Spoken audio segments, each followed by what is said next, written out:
বন্ধুরা, আমাদের জীবনে এমন কিছু বিশেষ সময় আসে যখন ভাগ্য, কর্ম আর ঈশ্বরের কৃপা একসাথে মিলিত হয়। শাস্ত্রমতে শিবরাত্রি ঠিক তেমনই একটি পবিত্র রাত্রি। বলা হয় এই রাতে দেবাদিদেব ভগবান শিবের আরাধনা করলে বহু জন্মের পাপ নষ্ট হয় এবং মানুষের জীবনে সুখ, শান্তি ও সাফল্য আসে। কিন্তু শিবরাত্রির আসল রহস্য কী? কেন এই রাত এত শক্তিশালী বলে মনে করা হয়? আজকের ভিডিওতে আমরা জানব শিবরাত্রির মাহাত্ম্য, পুরাণের আশ্চর্য গল্প এবং এর আধ্যাত্মিক সত্য। নমস্কার, আমি আকাশ। পুরাণ পর্ব ইউটিউব চ্যানেলে আরেকটি নতুন ভিডিওতে আপনাদের আবারও স্বাগত। বন্ধু, আজকে একটা পূর্ণ দিন এবং আজকে একটা পূর্ণ তিথি। আজ মহাশিবরাত্রি। পুরাণ মতে মহাশিবরাত্রির মানে একটি বিশেষ দিন ভগবান শিবের জন্য। সবাই ভগবান শিবের মাথায় জল ঢালে এই আজকের দিনে। কিন্তু আপনারা কি জানেন আজকের দিনের মাহাত্ম্য? কেন সবাই শিবরাত্রি পালন করে? শুধু কি ভালো স্বামী বা ভালো বর পাওয়ার জন্য, নাকি এই আজকের দিনে শিব ও পার্বতীর বিবাহ বন্ধনে আবদ্ধ হয়েছিল বলেই শিবরাত্রি পালন করা হয়, নাকি রয়েছে এর পিছনে আরও কোনো অজানা অলৌকিক রহস্য ও পুরাণের কাহিনী? চলুন সেই সমস্ত কিছুই জেনে নেব আজকের এই ভিডিওতে বলা কথার মাধ্যমে। আপনারা ভিডিওটা স্কিপ না করে পুরো ভিডিওটা দেখবেন, তাহলে অবশ্যই আপনারা জানতে পারবেন শিবরাত্রির আসল মাহাত্ম্য। চলুন তাহলে সরাসরি ভিডিওটা শুরু করি। অনেক কাল আগে, যখন পৃথিবীতে অধর্ম, দুঃখ আর অশান্তি ধীরে ধীরে বেড়ে চলেছিল, তখন দেবতা ও মানুষ সবাই এক অদৃশ্য শক্তির আশ্রয় খুঁজছিল। সেই সময় মহাকাশের নীরবতার মধ্যে কৈলাস পর্বতে গভীর ধ্যানে লীন ছিলেন দেবাদিদেব ভগবান শিব। তার শরীর ছায়ে আচ্ছাদিত, গলায় সাপ, জটায় গঙ্গা, আর চোখ বন্ধ করে তিনি এমন এক ধ্যানে নিমগ্ন ছিলেন যা সমগ্র সৃষ্টি জগতের ভারসাম্য ধরে রেখেছিল। কিন্তু পৃথিবীর মানুষ জানত না ঠিক কোন দিনে তার কৃপা সবচেয়ে সহজে লাভ করা যায়। একদিন দেবতাদের মধ্যে আলোচনায় জানা গেল, ফাল্গুন মাসের কৃষ্ণপক্ষের চতুর্দশীর সেই রহস্যময় রাতেই মহাদেবের শক্তি পৃথিবীতে বিশেষভাবে প্রবাহিত হয়। সেই রাতই পরবর্তীতে শিবরাত্রির নামে পরিচিত হয়। বলা হয় এই রাত শুধু একটি পূজার সময় নয়, এটি এমন এক আধ্যাত্মিক মুহূর্ত যখন মানুষ নিজের ভিতরের অন্ধকারকে জয় করতে পারে। এই শিবরাত্রিকে ঘিরে বহু পুরাণ কথা প্রচলিত আছে। তার মধ্যে একটি কাহিনী অত্যন্ত বিখ্যাত। বলা হয় একসময় দেবতা ও অসুররা অমৃত লাভের আশায় সমুদ্র মন্থন শুরু করেছিল। সেই মন্থন থেকে প্রথমেই বেরিয়ে আসে ভয়ঙ্কর হলাহল বিষ, যার বিষাক্ত শক্তিতে পুরো সৃষ্টি ধ্বংস হয়ে যাওয়ার আশঙ্কা দেখা দেয়। দেবতা, অসুর, মানুষ সবাই আতঙ্কিত হয়ে পড়ে। তখন সবাই আশ্রয় নেয় মহাদেবের কাছে। শিব বুঝতে পারলেন এই বিষ কেউ ধারণ না করলে সৃষ্টি শেষ হয়ে যাবে। তাই তিনি সেই বিষ নিজের কণ্ঠে ধারণ করলেন।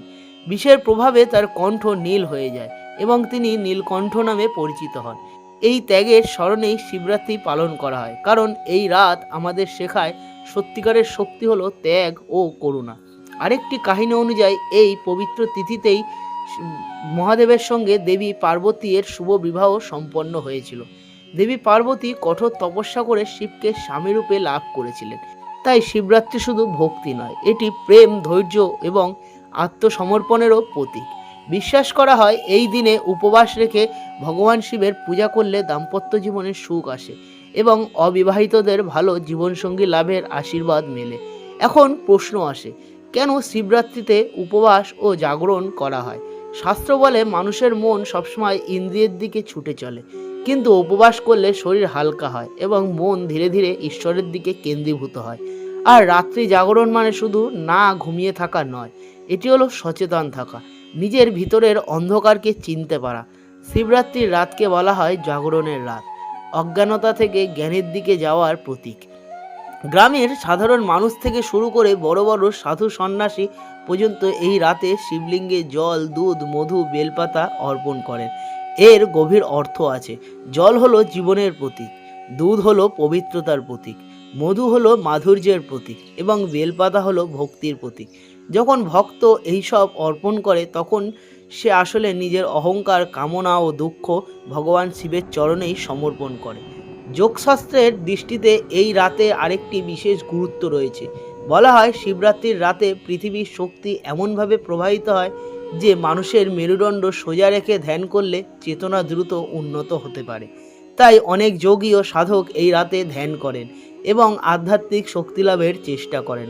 আধুনিক ভাষায় বলতে গেলে এটি এমন একটি সময় যখন মন ও শরীরের শক্তি এক বিশেষ সমন্বয়ে পৌঁছায়।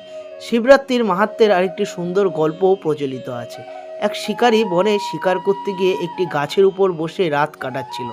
তার কাছে খাবার ছিল না, তাই সে অনিচ্ছাকৃতভাবে উপবাস করছিল।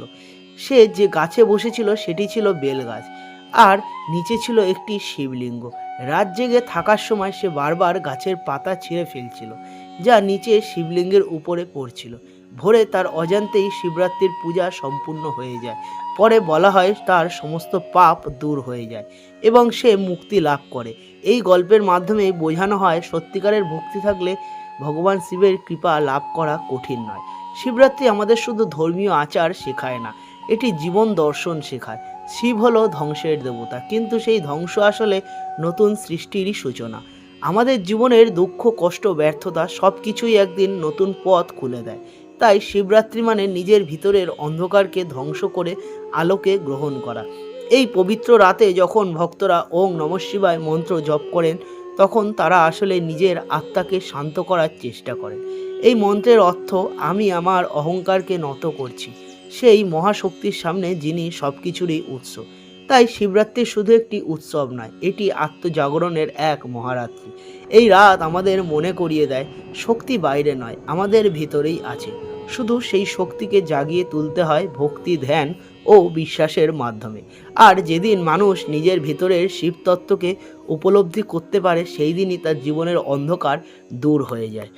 তো বন্ধুরা, এটাই ছিল শিবরাত্রির মাহাত্ম্য ও এর গভীর রহস্য। মনে রাখবেন, সত্যিকারের ভক্তি থাকলে মহাদেবের কৃপা পেতে বেশি কিছু লাগে না, শুধু বিশ্বাস আর একটি পবিত্র মনই যথেষ্ট। আর বন্ধুরা, পুরাণ মতে প্রচলিত রয়েছে শিবরাত্রির পালন করার অনেক নিয়ম এবং অনেক বিধি, এবং পুরাণে অনেক কিছু বলা রয়েছে শিবরাত্রিকে নিয়ে। তো যতটা পারলাম আপনাদের সঙ্গে আমি সহজভাবে সংক্ষেপে আলোচনা করলাম। বন্ধুরা, যদি ভিডিওতে বলা কথাগুলো আপনাদের ভালো লেগে থাকে তাহলে অবশ্যই লাইক করবেন এবং কমেন্ট করবেন, আপনাদের মতামত জানাবেন ও শেয়ার করবেন আপনার প্রিয়জন বন্ধুবান্ধবদের কাছে। আর এমনই আরও ধর্মীয় ও রহস্যময় তথ্য জানতে আমাদের চ্যানেলটি সাবস্ক্রাইব করতে ভুলবেন না। সবার জীবনে মহাদেবের আশীর্বাদ থাকুক। বলুন হর হর মহাদেব। ধন্যবাদ। দেখা হবে পরের কোনো একটা নতুন ভিডিওতে। ততক্ষণের জন্য ভালো থাকবেন, সুস্থ থাকবেন এবং সদা সর্বদা আমার এই পুরাণ পর্ব চ্যানেলের সঙ্গে যুক্ত থাকবেন। ধন্যবাদ।